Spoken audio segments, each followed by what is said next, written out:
Il est là. Très heureuse de le retrouver. Je lui ai parlé hier midi. Il m'a lâché un petit coup de fil. On a abordé plusieurs sujets ensemble. Quand le docteur Mailloux vous appelle, attendez-vous à tout. Attendez-vous à parler d'actualité, attendez-vous à parler de psychologie, mais attendez-vous à parler également de légumes. Parce qu'hier, il m'a...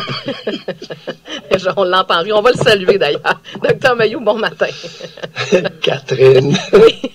Vous êtes content de me retrouver, hein? Ben, tu veux parler de mes légumes? Ben, j'en ai parlé plus tôt. Vous étiez probablement dans les bras de Morphée. Alors, j'ai raconté que hier, lors de la fin de notre conversation, vous m'avez dit, Catherine, j'aurais une dernière question. Je dis oui, docteur Mailloux, allez-y. Est-ce que tu aimes les concombres et les zucchinis?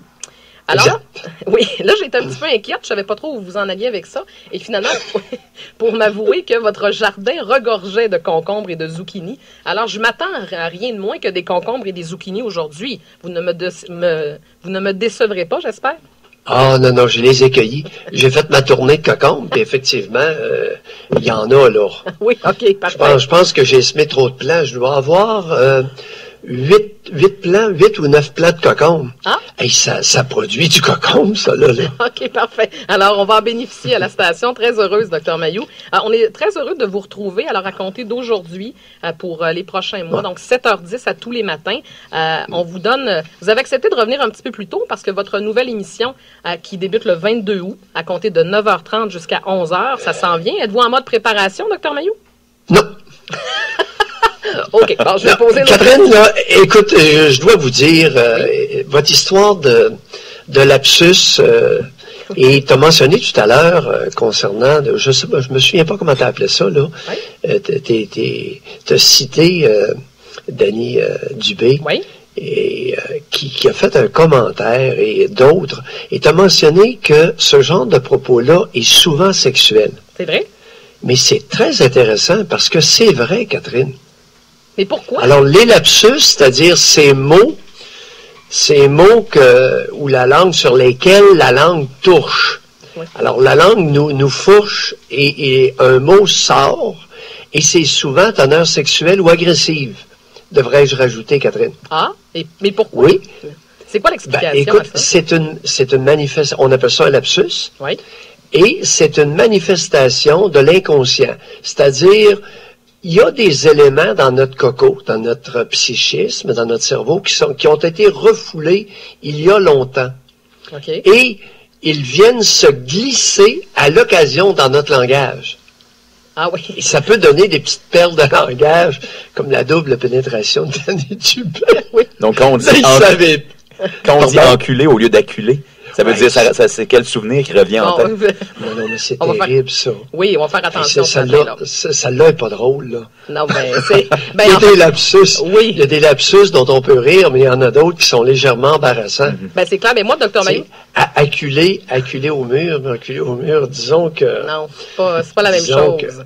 Non. Et on peut pas, pour répondre à ta question, on peut pas...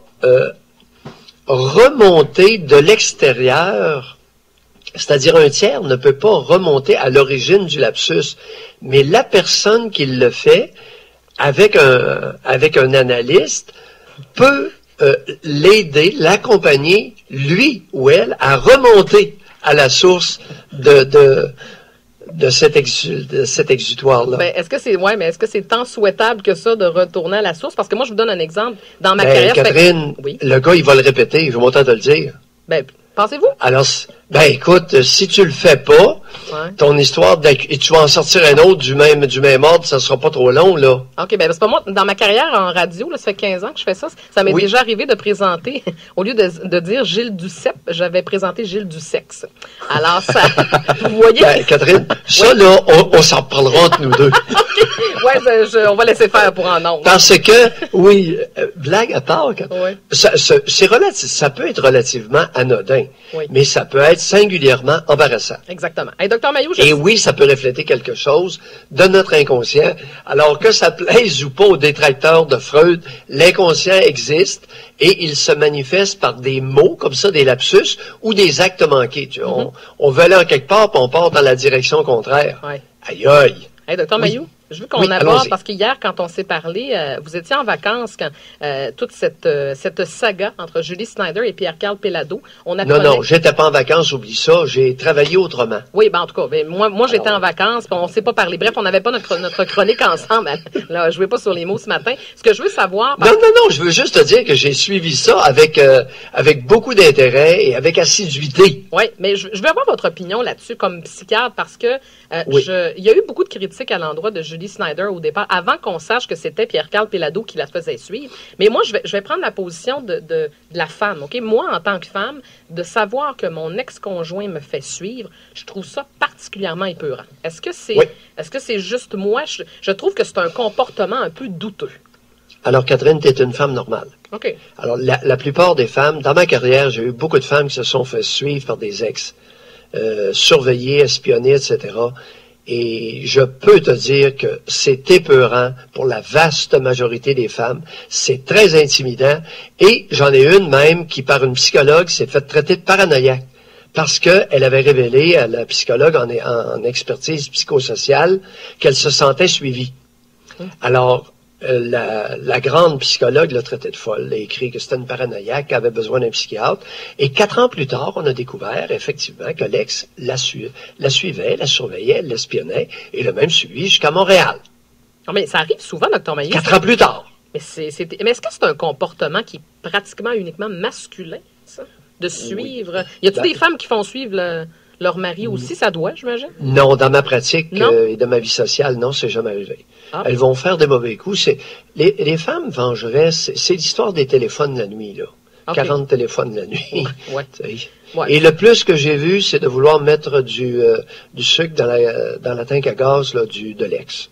C'est le plus que j'ai vu. De mettre du sucre dans la tank à gaz. Qu'est-ce que ça fait quand on met du sucre dans la tank à gaz? Je m'excuse, mais techniquement, là, c'est dangereux ou ça... Et oui, c'est dangereux parce que le sucre va caraméliser dans les pistons. Ah. Et le moteur va jammer. OK. Mais avez-vous été surpris d'apprendre que c'était Pierre-Carl Péladeau, Dr. Mailloux? J'ai été très désappointé. Alors, tu veux ma réaction de citoyen, là? J'ai été très désappointé que cet homme-là, 2 choses, l'ait fait, fasse espionner son ex et ait menti effrontément au Québec.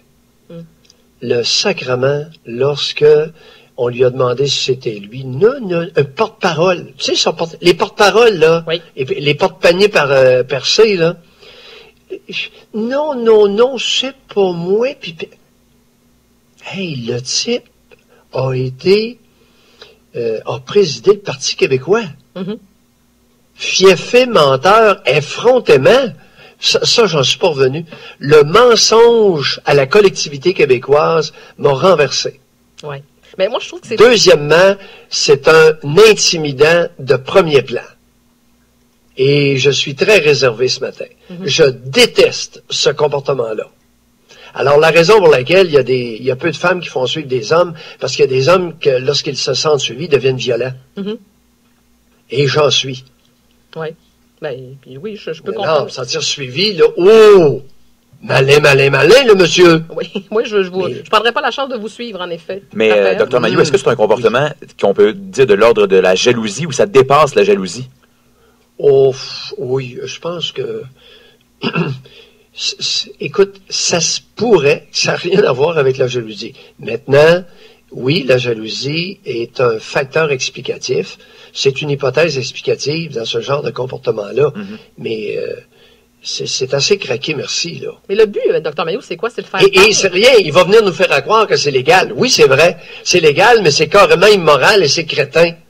Alors, on peut être dans la légalité et agir de façon crétine. Mais le but, c'est de faire peur, Dr. Mailloux, à quelque part. Le but visé, c'est quoi? Non, pas nécessairement. Non. Est-ce que c'est de la réavoir, de voir son comportement pour savoir peut-être ses allées et venues? Oh, ça peut être toutes sortes de raisons. Ça peut être la peur aussi. Ouais. Écoute, je ne sais pas si je devrais parler de ça ce matin. Moi, je les appelle les bites molles. Tu sais, j'avais une expression jadis naguère, il y a plusieurs années, et j'ai pas trouvé de meilleure caricature pour ce type de faux hommes-là que j'appelle les bitmolles. Oui. Et les bitmolles se livrent à toutes sortes de comportements. Toutes sortes de comportements, parce qu'ils ne se sentent pas masculins, ils ne sont pas adultes, etc., etc. Mais quel impact ça laisse sur les enfants? Parce que là, on parle de la femme, mais pour les enfants, là, de savoir que papa, il faisait suivre maman, c'est quoi l'impact? Ouais. Très bonne question. C'est que c'est un bris de confiance, c'est un bris d'admiration, c'est un bris important dans la relation. Et c'est un exemple épouvantable à donner à ses enfants. Et je répète, ce genre de craquet-là va venir nous faire croire c'est légal de faire suivre quelqu'un. Oui, mais ils vont jouer là-dessus. Mais... Et la CSST le fait régulièrement. La CSST fait prendre des employés en filature régulièrement. Oui. Et ça, j'en ai eu la preuve lors de procès. C'est pas. Oui, mais ça, c'est autre chose. Oui, Dr Mailloux, par contre, ça, c'est autre chose. Parce que si tu veux avoir des preuves sur quelqu'un, peut-être qu'il fraude le système, c'est une chose. Mais de faire suivre son ex pour des raisons nébuleuses, ça, c'est une autre affaire. Là. C'est clairement immoral. C'est ça, exactement. Oui. Dr Mailloux, on va se garder notre autre sujet pour demain parce qu'on manque de temps un petit peu. La semaine passée, j'ai parlé avec l'avocat de la voleuse sexy et il y est allé de commentaires inquiétants. Je me garde ça pour demain parce qu'il a un peu analysé le comportement de cette jeune femme-là qui a tant fait jaser dans les médias, qui a volé pour plus de 80 000 $. Il a parlé du fait qu'elle était une personnalité limite, également qu'elle avait eu un comportement d'adolescent. Alors, Dr Mailloux, on va aborder ça demain, je vais vous le faire entendre. Ça m'a fait sursauter. Parce que moi, les adolescents... Catherine, oui? Il n'y a rien de plus drôle qu'un avocat qui joue au psychiatre. Il a joué solide. Parce que moi, je regarde aux alentours, dans les adolescents que je côtoie, puis il n'y a personne qui a volé pour 80 000 $, qui se promenait avec des mineurs, je ne sais pas. En tout cas, et armée. Semble-t-il qu'elle était armée, hein? Elle était armée. Je sais pas. Oui? Oui, j'ai déjà lu un article, on faisait allusion au fait qu'elle était armée. Et elle entraînait des petits jeunes. Alors, pour une borderline, elle est assez bien organisée, n'est-ce pas? Mais elle a de la peine, Dr Mailloux, parce qu'elle ne pourra pas être infirmière. Savez-vous quoi? C'est une excellente nouvelle qu'elle ne devienne pas infirmière. On va s'en reparler demain. C'est risible, non. Celle-là, je l'ignorais. OK, alors je vous garde ça pour demain. Dr Mailloux, un plaisir de vous retrouver. Oui. Bye-bye, à demain. Bye. Donc, Dr Pierre Mailloux, tous les jours, 7h10. Et si vous voulez savoir concernant sa nouvelle émission, ça commence le 22 août prochain, de 9h30 à 11h sur les ondes du 106.9 et également à Québec, Gatineau, Sherbrooke. Il sera en compagnie de José Arsenault, mais à tous les matins, il sera avec nous à 7h10. Quel bonheur de le retrouver. Évidemment, vous le connaissez, c'est un personnage coloré. Alors, il a déjà réussi à nous sortir une expression, disons-le, quelque peu douteuse.